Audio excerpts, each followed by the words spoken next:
Welcome into the Locked On Nationals podcast. I'm your new host, Ryan Clary. You can follow me at Twitter at Ryan Clary11 for those who aren't watching on YouTube and listening via some audio site, whatever you're listening right now.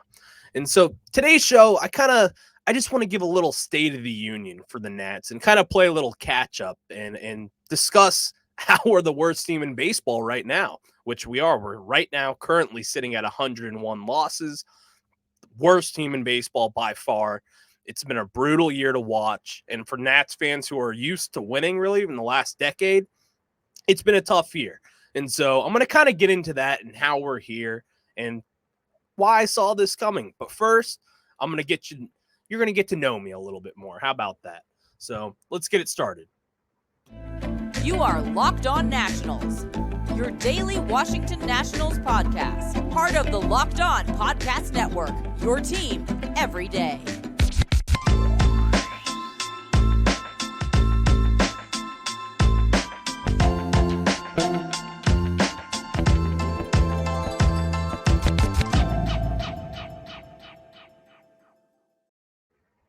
And so, with that being back, first off, I'd just like to thank you guys for tuning in today. Thanks for making Locked On Nationals your first listen every day. We are free and available wherever you get your podcasts. And so, like I said, I'm going to start with you're going to get to know me a little bit. So, I've lived in this area my entire life. I'm 22 years old, so I've grown up with the Nationals here. Unlike other DC residents who are older, they grew up as maybe Orioles fans or they just picked another team. Like I know we have a lot of Braves fans here, so that's something, but whatever. So I'm just going to kind of start here with how I got started and fulfilled myself with all these Nats games over the years. So obviously I was there starting in 2005, opening day at RFK Stadium. It was still one of the best memories of my life to see baseball back in DC. Obviously, I never saw it to begin with in DC, but as a kid who was 6 years old at the time, it was really cool to be able to go to DC and be able to see my team that just came to DC at that point and kind of start their journey. And I would have never guessed that we would have been a World Series champion at one point watching the team in the early 2000s. It was a tough watch. And so, but also with that, I grew up watching a bad team. So, I mean, the mid to late 2000s were a brutal stretch for the Nationals, as you know. If you're listening to this right now, I'm going to assume that you're probably there with me and watching those brutal teams led by Ronnie Belliard, Ryan Zimmerman, all those guys who I think, Christian Guzman, one of my favorites, name them, he was there. And it wasn't fun to watch. But I will say there is some fun that comes with the bad team. Because you get to watch some of these young guys and just have them develop throughout the year. And they're going to be able to grow into the next Ryan Zimmerman. And so I kind of found joy into watching that poor team at that point in 2000s. And so once 2012 hit and we broke out and Steven Strasburg came, Bryce Harper came up, Anthony, and all the big time prospects that followed to make the 2010s the best decade that the Nats have and could have for a while right now. Because I guarantee you 2020s aren't off to a good start, as you know, because we're sitting at 101 losses and the worst team in baseball right now in 2022. And in 2021, we weren't much better, as everyone already knows. So I kind of just want to get started with how we're here and how we get to this point of, just being bad. And so obviously we entered this year with Juan Soto, 22-year-old phenom, one of the MVP favorites coming in, one of the best hitters in baseball, and still one of the best hitters in baseball. You come in with him and, it's Juan Soto. You get to watch Juan Soto for 162 games a year. At least you think that.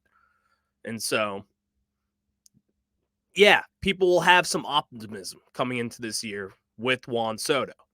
But when you look on the other side of things, what pitching did we have?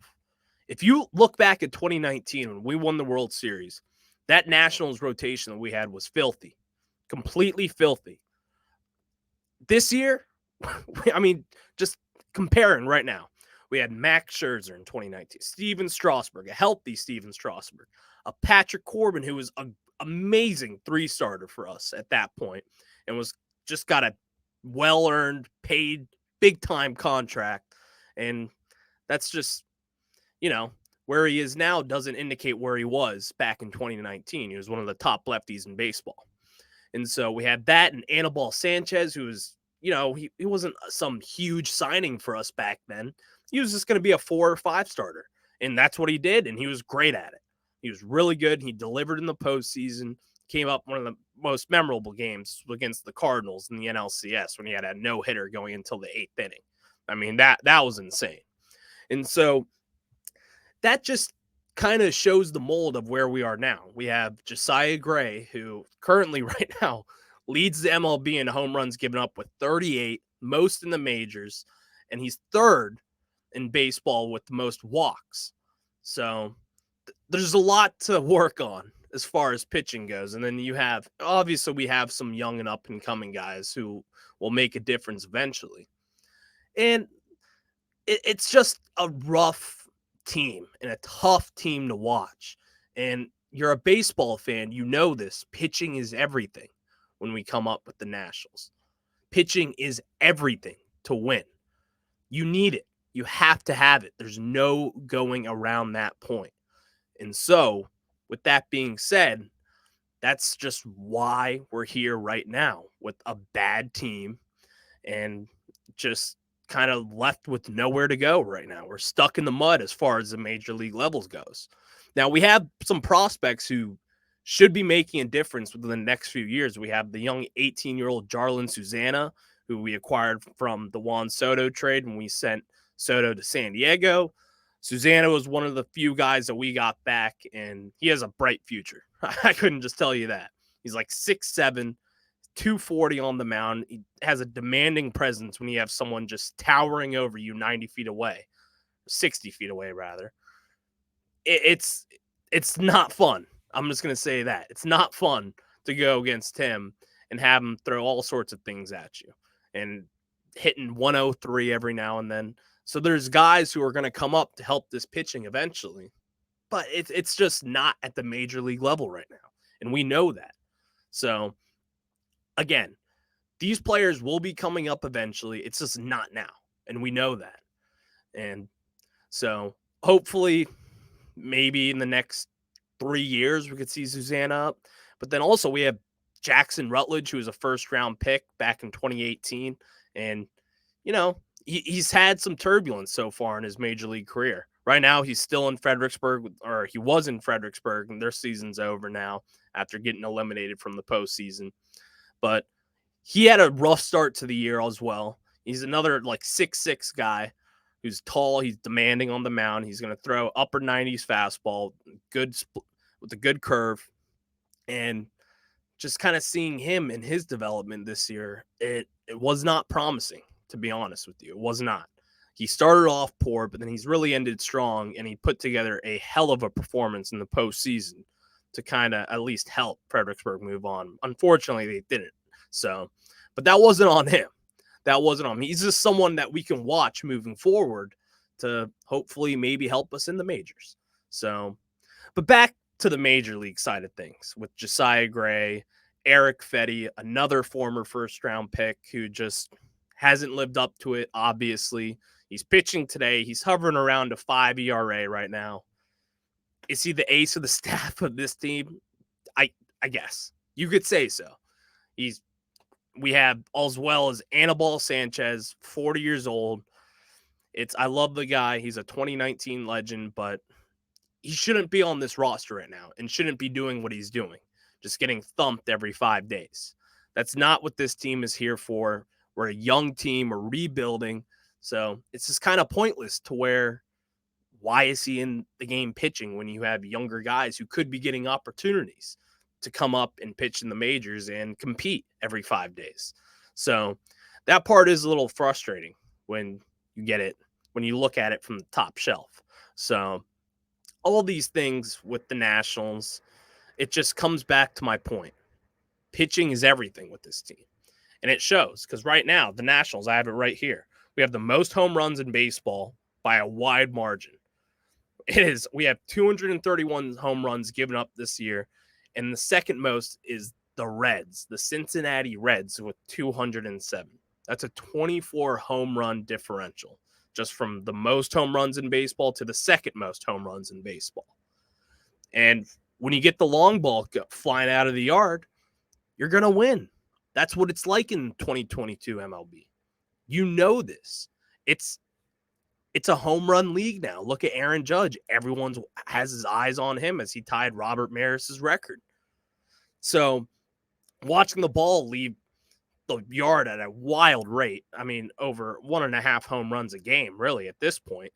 I'm bad at math, so I can get that true number for you down the road, which I will. But it's just, this is a bad product and a bad team to watch right now. So with that being said, again, comes back to the point, pitching is everything. And that is why your 2022 Nationals are where they are right now with 101 losses heading into the final 5 games of the year. So is it going to get better next year? I don't know. Because honestly, it starts with Josiah Gray. He's in his second year right now in the MLB, or in the majors rather.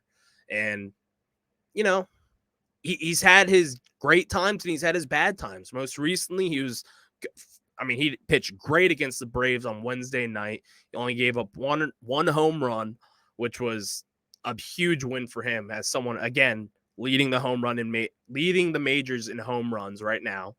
So it was nice to see him put up a great start against the Braves. And again, this is something that we hope to carry on into 2023 when that time comes, because he's probably going to be the ace of the staff to start the year. And if it's not him, I don't know who it's going to be, because that's what we need him for. And when you traded Max Scherzer and Trey Turner and Josiah Gray is coming back in that deal, you kind of expect him to be, I don't want to say the ace of the staff, because he wasn't, he was a high prospect. And this was someone, when we got him, we were all excited about. And he flashed in the minors. The Dodgers organization breeds pitching unlike anyone else. So this was a big-time prospect from the Dodgers who we were like, if you want to see an organization that does it the right way with producing talent in the minor leagues, it's the Dodgers. So this was something that we were all excited about with them. And again, it's just, I don't want to say it hasn't panned out yet, because he's still young and he still has time. And the fielding, obviously, with our defense right now has not helped him at all. But giving up home runs, I mean, that's on him and Jim Hickey, really, with whatever they're calling, whoever's calling the game, whether it be Key Bear or Riley Adams or whoever. All this stuff matters, and it comes into the whole equation with trying to find a winning team, and especially in a rebuilding year where you want to see guys make strides. And Josiah Gray, I wouldn't necessarily say he's made too many strides this year. Leading the majors in home runs is just, it's not great. It's not great at all. And by a wide margin, again, like the way he is. And he has his teammate, Patrick Corbin, just behind him, trailing him there in that category. So, again, it's something that this team has struggled with and will continue to struggle with, unfortunately, until we can kind of develop him at the major league level. And speaking developing a major league level, I kind of wanted to get into a story where Jesse Doherty of the Washington Post had a few days ago, kind of taking a look at the organization as a whole and the development department in the majors rather than the minors, taking a look at Davey Martinez and his staff and how they've really developed the players who have gotten the chance to move up. And when you look at it from the top of the surface, it's a tough look. Like, it's developing at this level right now is just not been fun for the Nationals. But before we get into that, I want to tell you about betonline.net. Betonline.net is your number one source for football betting info this season. You can find all of the latest player developments, team matchups, news, podcasts, and in-depth articles and analysis on every game you can find. Like, for example, the other night I wanted to place a little parlay on the Monday Night Football matchup. So what do? I look up betonline.net and I find their recent article, and they kind of just gave me some tips onto what I can do for betting that night. Look at other player props and all sorts of things. And as always, BetOnline remains your continued source for all your sports wagering information with live betting and up-to-the-minute scores for every sport out there. The fastest and easiest way to check in on all your favorite games and events, including MLB, MMA, boxing, and golf. Head to betonline.net or use your mobile device to learn more. BetOnline, where the game starts. And so what I wanted to get into here with the player development side of things in the majors, it's kind of alarming. It is. I just talked about Josiah Gray. He hasn't really made any leaping improvements. Honestly, there's more of an argument to where he's just hasn't improved at all. And that's alarming. It's not on Josiah Gray. We know what he can do. He was doing it in the minors. The Dodgers were high on him. I mean, and obviously the Nationals were high on him to make a deal for Max Scherzer and Trey Turner, and he was being one of the marquee pieces alongside of Keibert Ruiz in this deal. They were high on him. He's got talent. He showed it. He has a wicked slider that is just filthy, and it drops off the table for you. It's something that is concerning.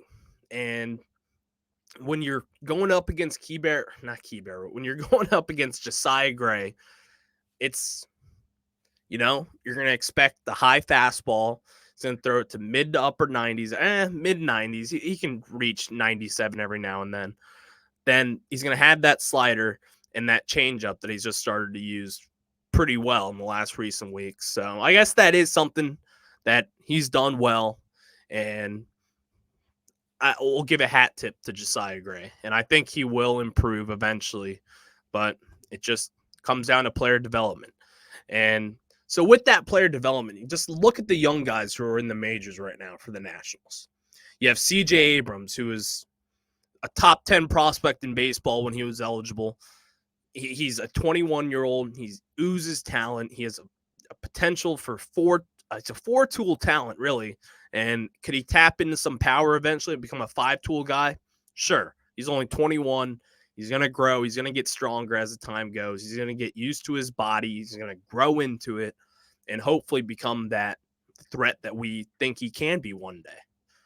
And so when I look at C.J. Abrams, right now he's been on a real hot streak in September. Right now he's hitting a 307 batting average, has a 315 OBP with a 724 OPS. And these numbers aren't crazy. They're not amazing numbers. They're not what we're seeing with Trey Turner, who is our old shortstop. We all loved him. But again, he's only 21 years old, and you're starting to see why he was a top 10 prospect in baseball. Obviously, he has web gem plays almost every game on a nightly basis, which is important in this league. You need defense, but I am under the belief that offense is before defense in a sense, to where I would rather see you hitting for 320 with a 830 OPS and a 450 slugging percentage. I'd rather see some power on the bat than, obviously I want to see you be a plus defender, which that's what he is, but I'd rather have the offensive side of things. So I'm not worried about the fielding part with C.J. Abrams. What I am worried about is him at the plate. And he's kind of shut me up in this last September with, again, he was batting 300, and which is perfectly fine for a rebuilding team. Only 21 years old. And right now, you look at him, he's kind of the face of the Nationals with Juan Soto gone. And he's someone that we're going to be looking forward to. And hopefully, next year we'll see some more power and see some more slugging, see some more extra base hits out of him, which I think we'll be able to do. And so, but the other guys with player development, I look at with Davey Martinez, it's something to question at this point. Jesse brought it up in his article. There hasn't been much development at the major league level. We hear about these prospects with amazing numbers down in the minors, and then once they come up here, it just hasn't really gone anywhere. Like Luis Garcia, for example. He's someone that was, he wasn't really on anyone's radar at a national level, but in the local market here in DC, people knew about Luis Garcia. This year in 2022, he started his year in Rochester, the AAA affiliate for the Nationals, and he was hitting for some serious power. He untapped that in the AAA level, but once he came up here to the majors, he just hasn't really gotten to that, and it hasn't really improved. In fact, he's kind of been on a downstretch the last month or month and a half ever since he came up the IL there. So that's just something, again, that is worrisome with this team. And with that being said, it comes back to Davey and the rest of the staff with developing them at the major league level. It's a concern. I'm concerned with it, and you should be too. That's why I kind of wanted to start on this today for my first episode was, do we really think that this is going to be the long-term solution for the Nationals with Davey Martinez? Because right now, our main goal is to develop these younger guys, especially at the major league level. And we just aren't seeing that right now. I know Davey's a World Series legend. He's a DC legend. He will always be that here. He helped that team, and he was a big contributor to it, being the manager, leading the way. And that 2019 team fixed his heart, as we all know, as he once famously said after Game 7 of the World Series. So I feel bad for it because I don't want to be mean or anything like that towards Davey Martinez, but it has to be said. And I'm glad Jesse and the team over there with the Washington Post brought that up the other day, because it's something to keep an eye on for this offseason, especially with new ownership coming, or at least we think they're coming. There hasn't really been any words on that, but changes could be coming to this roster and to the front office side of the organization as well. So there's things to watch, and I don't know if that's really how do I even put this? I don't know if that's set in stone with new ownership coming in town. Will they blow out Davey Martinez and Mike Rizzo and the rest of the staff? I don't know yet. I would expect at some point the ownership would want to pick their own GM. They'd want to have their own manager and their own staff, their own analytics department. They're going to want to run their show and do it their way. And so Mike Rizzo and Davey Martinez are with the learners, obviously. So they do it their own way, and that's just kind of how it's been. So playing and looking at the development of this staff and this roster, it's been a concern.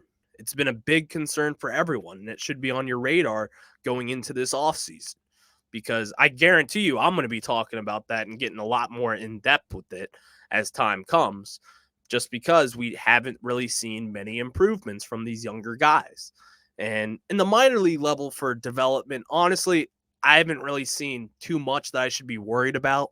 I think it's more of a drafting issue than us. I think we've missed on a lot of guys. We whiffed on a lot of first-round picks like Mason Denneberg. Obviously, he can't control it with the injuries that he's had. He's down in low A, Fredericksburg as well.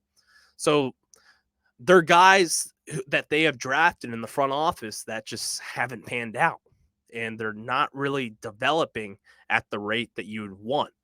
But now, since we're not really watching, we are watching the major league team right now at the Nats, but you're also keeping an eye on the minor system and where they stand right now. And you're starting to see some of these guys, especially after the Juan Soto trade, getting James Wood, Robert Hassel, Yarlin Suzanne, name them, they're coming, and hopefully they'll be here the next few years. And obviously drafted Elijah Green this year, who has 5-tool talent. He oozes talent. He could be a top 10 prospect in baseball in the middle of 2023 if he really kicks it up and starts raking when the time comes and opening day in 2023 in the minor leagues. And so it'll be something to watch with this team. And honestly, I'm kind of looking forward to that. And that's a reason why I'm going to be watching this year. And so I think that'll be why you'll watch as well. So, yeah, I think that's going to do it for today's show, everybody. I appreciate you guys staying patient with me as we get this started. I will be doing 5 days a week for the Nationals, and you'll get all your content that you'll need, as well as since the season's wrapping up here on Wednesday this coming week, I'm going to have kind of like I think I'm going to plan to have an award show for the 2022 Nationals, and I'll give out an MVP and a Cy Young for this team. Cy Young's going to be hard to give out. I'm going to have to do some dig deeping, and I'm going to have to dig deep on who that'll be going to, but we'll be able to get that. The MVP at this point, I'm not going to include Josh Bell or Juan Soto. Even they should be the MVP of this year, but that's just not what it's going to be, and that's what it won't be. So I'm going to use one of the current players on the roster, and like Joey Meneses, 30-year-old Joey Meneses, he could get that MVP award. He's been pretty dang good, I'll say that. So it'll be something to watch down the line here, as well as other things. So, well, guys, I'd just like to thanks for making Locked On Nationals your first listen today. Now make your second listen the Locked On MLB podcast. MLB expert Paul Francis Sullivan brings humor, passion, and unique perspective on every team and the biggest stories around the league. Follow the #1 daily wide podcast, Locked On MLB, on the Odyssey app, YouTube, and wherever you get your podcasts. So, guys, that'll do it for me today. This was exciting. It was fun. But I can tell you this show is going to get better. We're going to have a big following, and you're going to ride with me on this journey for the 2022 Nationals and heading into a loaded offseason with a bunch of news and notes that will be coming and will be discussed. There'll be other interviews as well, from players to hopefully some front office personnel and some talking heads in the Nats world that you'll want to see, and you're going to want to see their opinions as well. So I'm glad that you can make it today, and this will be the first of many. Hopefully you enjoy, and go Nats.